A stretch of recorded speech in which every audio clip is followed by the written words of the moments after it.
Asteris asteris asteris asteris selamat datang di Beetle Channel, semoga kita bahagia. Jangan lupa subscribe, like, komen dan share agar channel ini semakin berkembang. Terima kasih. Bab 1071. Maafkan aku tidak bermaksud begitu. Maaf. Apa gunanya meminta maaf? Lihat saja betapa miskinnya dirimu, gadis desa. Siapa yang memberi Anda hak untuk datang ke tempat-tempat mewah seperti ini? Ada apa dengan departemen store ini? Bagaimana Anda bisa membiarkan orang yang murah dan inferior masuk? Maaf, aku benar-benar tidak bermaksud begitu. Saya bisa membersihkannya jika Anda mau. Sudah dibersihkan. Serius, kamu benar-benar gadis desa yang tidak tahu apa-apa tentang dunia. Apakah Anda tahu bahwa pakaian mahal ini tidak bisa dicuci? Itu harus dikirim ke tempat-tempat profesional untuk pemeliharaan, dengan setiap putaran menelan biaya beberapa ratus dolar. Bisakah Anda membayar itu? Beberapa penjual berdiri dengan canggung di sampingnya. Pria dan wanita itu berdiri dengan angkuh di tengah toko. Ada tambalan yang jelas di atasan kasmir wanita berpakaian memikat itu serta secangkir kopi yang tumpah di kakinya. Tiffany memerah dan matanya dipenuhi ketakutan dan air mata saat dia berdiri di depan wanita itu dan meminta maaf sebesar-besarnya. Saat itu, Jasper dan Henry masuk ke toko. Saat Tiffany melihat Jasper, dia seperti melihat pahlawannya. Semua ketakutan dan ketidakadilan yang dia tahan segera mengalir dari matanya. Kemarahan berkobar di antara alis Jasper yang berkerut ketika dia melihat wanita itu gemetar saat dia bersembunyi di sisinya dan menangis dengan tidak adil. Jasper menatap pasangan itu. Pria di samping wanita itu telah melihat Jasper sekarang, dan dia berteriak secara naluriah. Ekspresinya jahat dan kejam. Pria ini tidak lain adalah Dudley, yang telah diajarkan Jasper pada hari sebelumnya. Dudley tidak menyangka akan bertemu musuh bebuyutan seperti Jasper ketika dia datang untuk membeli pakaian dengan teman seks barunya. Rencana kejam yang tak terhitung jumlahnya yang dia pikirkan malam sebelumnya muncul di benaknya saat dia memelototi Jasper. Tidak menginginkan apapun selain merobek daging pria itu dari tulangnya. Dudley jauh lebih percaya diri ketika dia melihat bahwa di samping Jasper berdiri seorang pemuda asing, bukan Julian, yang sebelumnya meninggalkan kesan menakutkan padanya. Bajingan, aku baru saja frustrasi memikirkan di mana menemukanmu ketika kamu menyajikan dirimu untukku di piring perak. Dudley menatap Jasper dengan kesal. Henry mengernyitkan alis saat mendengarnya, mencium aroma familiar seorang idiot dengan keinginan mati. Tatapannya sedikit berbahaya saat dia menatap Dudley. Tuan Muda Law sangat menyukai anak-anak dana perwalian tanpa otak seperti ini. Pria ini tampak seperti orang dungu dan orang yang sempurna untuk disingkirkan. Sepertinya mulutmu sudah sembuh, kata Jasper tenang, menyebabkan ekspresi Dudley langsung masam. Jasper kemudian mengabaikan Dudley dan menoleh ke Tiffany. Apa yang terjadi? Tiffany menjawab dengan lembut, aku sedang berdiri di sana menunggumu ketika dia mengetukku dari belakang. Tiffany menunjuk wanita di samping Dudley dan melanjutkan, dia memegang secangkir kopi di tangannya sehingga menabrakku menyebabkan kopinya memercik dan mengotori pakaiannya. Saya sudah meminta maaf tetapi dia sangat marah dan tidak mau menerima permintaan maaf saya. Karena dia yang menabrakmu, maka kamu tidak perlu meminta maaf untuk apapun, kata Jasper. Tiffany menunduk dan meraba-raba dengan jarinya. Tapi aku tidak ingin menimbulkan masalah. Bagus kalau kamu tidak ingin menimbulkan masalah, tetapi jika mereka menindasmu, maka tidak perlu terus mengalah. Banyak orang di dunia hanya akan mengambil keuntungan dari itu. Kata-kata Jasper benar-benar membuat wanita di sisi Dudley kesal. Dia berteriak, gadis bodoh. Anda pikir Anda begitu kuat sekarang karena seseorang datang untuk membantu Anda, ya. Kau menyiratkan bahwa aku menabrakmu. Lihatlah betapa miskinnya kamu, aku akan merasa ternoda hanya dengan menyentuhmu, jadi mengapa aku menabrakmu, ya. Jasper melirik seorang penjual dan bertanya dengan lembut, "Maaf, tapi siapa yang baru saja menabrak siapa?" Penjual itu tampak berkonflik, tetapi dia dengan hati-hati melirik wanita yang marah itu. Meskipun dia tidak langsung menjawab, tindakannya sudah cukup menunjukkan. Wanita itu menunjuk ke penjual dengan marah dan berkata, "Apakah Anda ingin dipecat? Kenapa kau menatapku? Apakah Anda mengatakan bahwa saya melakukan kesalahan? Maukah kamu diam?" Jasper tiba-tiba berteriak. Wanita itu dikejutkan oleh raungan Jasper, dan dia menatap Jasper dengan bingung, terdiam untuk waktu yang lama. Mengabaikan fakta bahwa kamulah yang menabraknya, bahkan jika dia telah menabrakmu, dia sudah meminta maaf. "Saya akan mengganti berapa banyak biaya utama Anda, tetapi apakah ada kebutuhan untuk mempermalukan seorang wanita kecil? Yang kamu tahu hanyalah memanggilnya gadis bodoh dan orang miskin dan murahan, tapi menurutmu seberapa berharga dirimu?" Wanita itu memucat mendengar kata-kata Jasper dan dia berbalik untuk menarik lengan baju Dudley sambil meratap, "Lihat dia, Dudley, dia menggertakku. Anda harus membantu saya. Jangan khawatir." Dudley menepuk tangan wanita itu dan menatap Jasper, mengejek. "Aku akan menyingkirkannya bahkan jika ini tidak terjadi hari ini." Dudley kemudian berjalan menuju Jasper dan mencibir. "Cukup dengan semua kata-kata muluk ini, lain. Bagaimana Anda ingin menangani masalah ini hari ini? Katakan padaku." "Tenang, minta wanita di sebelahmu itu meminta maaf padanya," jawab Jasper dingin. Dudley bereaksi seolah-olah dia telah mendengar lelucon besar dan menjawab dengan berlebihan, "Apakah kamu gila? Anda ingin wanita saya meminta maaf kepada wanita jalang di sebelah Anda? Aku akan membunuh kalian berdua, B-Tech dan B-Star."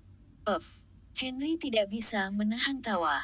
Henry menoleh ke Jasper dengan gembira dan bertanya, "Pengusaha besar atau pejabat tinggi mana yang merupakan ayah brengsek bodoh ini? Bagaimana dia bisa begitu bodoh?" Bab 1072. Ketika dia mendengar ini, Dudley benar-benar marah. "Ini tidak ada hubungannya denganmu, dasar brengsek, jadi sebaiknya kau diam. Tidakkah kamu tahu bahwa menjadi ceroboh dengan kata-katamu akan membuatmu kesulitan? Jangan sampai menyinggung orang yang tidak mampu Anda lakukan, atau akan segera terlambat untuk menangisinya." Henry kagum. "Sial, kamu tahu cara menggunakan pepatah." Henry masih memiliki ekspresi terkejut di wajahnya sesaat sebelum ekspresinya tiba-tiba menjadi gelap. Ekspresinya gelap dan jahat saat pria itu mengangkat tangannya untuk menamparkan pipi kiri Dudley. Tamparan itu terdengar jelas, memukau semua orang yang hadir.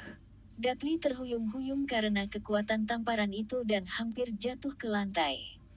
"Brengsek, aku selalu menjadi orang yang mengancam orang lain, jadi menurutmu siapa kamu sampai berbicara seperti itu padaku? Pikirkan baik-baik dan beri aku nama tetua paling kuat di keluargamu. Jika tidak cukup kuat, maka Anda kacau, tolol." Setiap kata dan tanda baca dalam kalimatnya dipenuhi dengan kesombongan yang lancang. Ini adalah wujud asli Henry. Sebagai anak dana perwalian paling kuat di negara ini, Henry tidak menghormati siapapun kecuali keluarga Law dan Jasper ketika dia marah. Kata-kata dan tamparan itu mengejutkan Dudley. Dia menangkup wajahnya dan memucat karena marah. Sebagai anak dana perwalian sendiri, dia tidak pernah diinjak-injak. Dia segera meraung, "Siapa kamu? Beri aku namamu, aku berani. Persetan denganmu, persetan denganku." Henry tersenyum miris.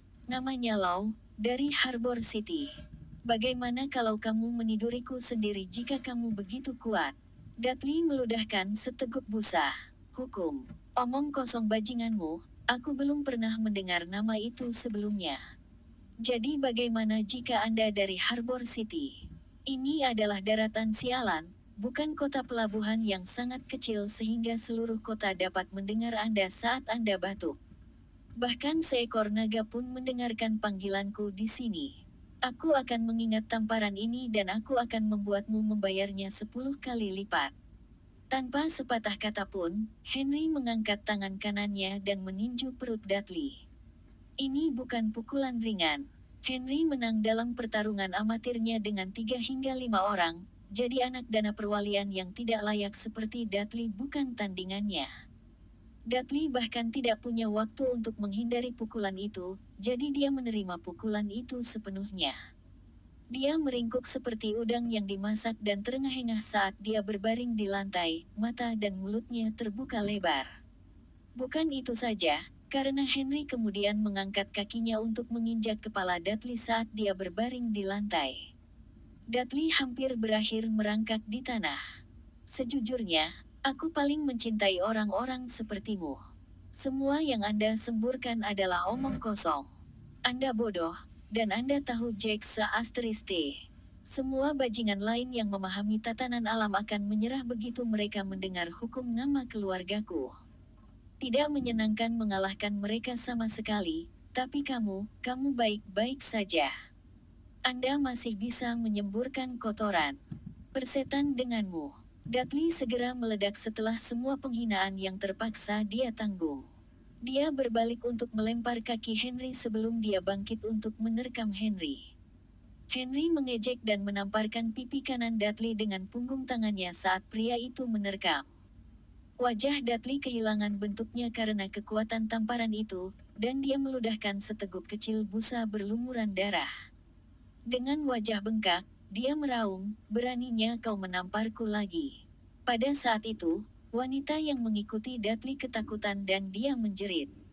Dia berlari keluar dari toko dan berteriak, "Tolong! Seseorang datang membantu. Mereka membunuh orang di sini." Pada saat itu, setengah dari departemen store digerakkan. Beberapa pengawal yang menemani Dudley bergegas dari posisi mereka sebelumnya melalui lift. Dudley menghela nafas lega ketika dia melihat ini. Syukurlah teman seksnya tidak sepenuhnya tidak berguna. Setelah Jasper memberinya pelajaran kemarin, Dudley tidak lupa meminta pengawalnya mengikutinya setiap kali dia keluar setelahnya. Dia hanya meminta pengawal menunggu di luar karena dia membeli pakaian untuk wanita hari ini. Melihat pengawalnya terlindas, Dudley menunjuk Jasper dan Henry dengan kesal dan meraung, "Pukul mereka. Hajar mereka. Saya tidak peduli jika Anda membunuh mereka, saya akan bertanggung jawab untuk itu." Mendengar itu, beberapa pengawal menatap Jasper dan Henry dengan galak. "Bersembunyi di belakangku," kata Jasper pada Tiffany dengan tenang. Tiffany belum pernah melihat pemandangan seperti itu sebelumnya, dan dengan sangat gugup, dia tiba-tiba melakukan sesuatu yang tidak terduga. Dia mengumpulkan keberanian untuk melangkah di depan Jasper dan berbicara dengan keras, "Aku tidak akan membiarkanmu memukul Jasper. Jika Anda ingin memukul, pukul saya." Pemandangan itu membuat Henry, yang fokus, serius, dan siap bertarung, hampir keluar dari karakter dan tertawa. Jasper tidak tahu apakah harus tertawa atau menangis melihat ini. Dia kaget tapi juga tersentuh. Tidak setiap gadis bisa begitu berani. Ini setidaknya membuktikan bahwa dia tidak memperlakukan Tiffany dengan baik tanpa alasan. Dia adalah wanita baik yang tahu bagaimana membalas kebaikan seseorang. "Apa gunanya berdiri di depanku, gadis bodoh? Ini adalah masalah antara laki-laki." Jasper menarik Tiffany untuk berdiri di belakangnya. Memutar kepalanya, dia mengambil kemeja dari manekin di sampingnya dan merobeknya menjadi 2 bagian. Dia melewati setengah Henry dan melingkarkan setengahnya di tangan kanannya sehingga berfungsi sebagai sarung tinju sederhana. Bab 1073. "Sialan, apa yang kamu lakukan hanya berdiri di sana? Lanjutkan. Saya akan memberi Anda masing-masing 5.000. Siapapun yang tidak memukul dengan keras akan langsung dipecat." Dudley meraung marah. Beberapa pengawal berbagi pandangan saat mereka bergegas menuju Jasper dan Henry tanpa berpikir lebih jauh. Pertarungan segera dimulai. Keempat pengawal itu terlatih dan profesional. Terbukti dari cara mereka bertarung bahwa mereka benar-benar tahu cara bertarung dan lebih dari sekadar pria yang terlihat cocok dengan peran itu. Mereka membagi pekerjaan di antara mereka sendiri dengan jelas, Dua dari mereka melawan salah satu dari Jasper atau Henry, memisahkan keduanya segera. Henry baik-baik saja. Dia mendaratkan beberapa pukulan dan segera membalas ketika pukulan mendarat padanya. Jasper, bagaimanapun, bukanlah protagonis laki-laki novel yang kebetulan menjadi petarung hebat, jadi dia segera mulai melemah melawan dua pengawal profesional sendirian. Tiffany merasa jantungnya berdebar saat melihat seorang pengawal mendorong Jasper, menyebabkan pria itu terhuyung 2 langkah ke belakang. Dia menoleh dan melihat sekeliling sampai dia melihat lemari api di pintu masuk toko. Dia mengumpulkan semua keberanian dalam hidupnya dan langsung berlari ke lemari pemadam kebakaran. Dia membukanya dan mengeluarkan kapak api dengan susah payah. Kemudian, dia berbalik dan bergegas ke Dudley tanpa sepatah kata pun. Dudley masih tertawa gembira pada detik sebelumnya. Inilah yang kalian berdua dapatkan karena menjadi sombong, bajingan. Sialan, aku akan menghancurkan kalian berdua menjadi debu atau aku akan mengubah nama keluargaku. Saat itu, dia mendengar teriakan ketakutan dari wanita di sampingnya. Matanya terkunci pada sosok mungil Tiffany yang berjarak kurang dari 5 meter, berlari ke arahnya dengan kapak api. Aku akan membunuhmu karena meminta seseorang untuk menyerang Jasper. Wanita yang hanya bisa meminta maaf dengan penuh semangat dan menanggung penganiayaan ketika dia diganggu telah benar-benar melepaskan semua hambatan. Dia saat ini berlari ke arah Dudley tanpa ragu-ragu dan kapak api di tangan, siap mengayunkannya ke kepalanya. Jika dia mengayunkannya, Dudley pasti akan kehilangan nyawanya hari ini. Dudley menjerit ketakutan yang luar biasa dan dia mengambil langkah mundur secara naluriah.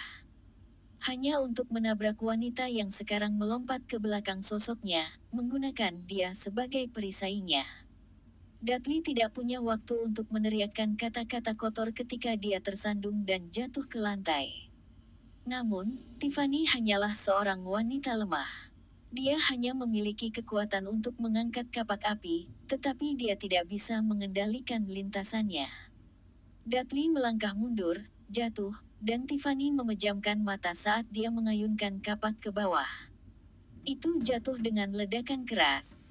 Dudley duduk di lantai, kakinya terbuka lebar dan kapak api bersarang di antara mereka. Itu mendarat beberapa inci dari vitalnya. Jika Tiffany mengulurkan tangannya, Dudley akan kehilangan kesempatan untuk memiliki anak selamanya. Di bawah teror yang luar biasa, Dudley memucat dan gemetar tak terkendali.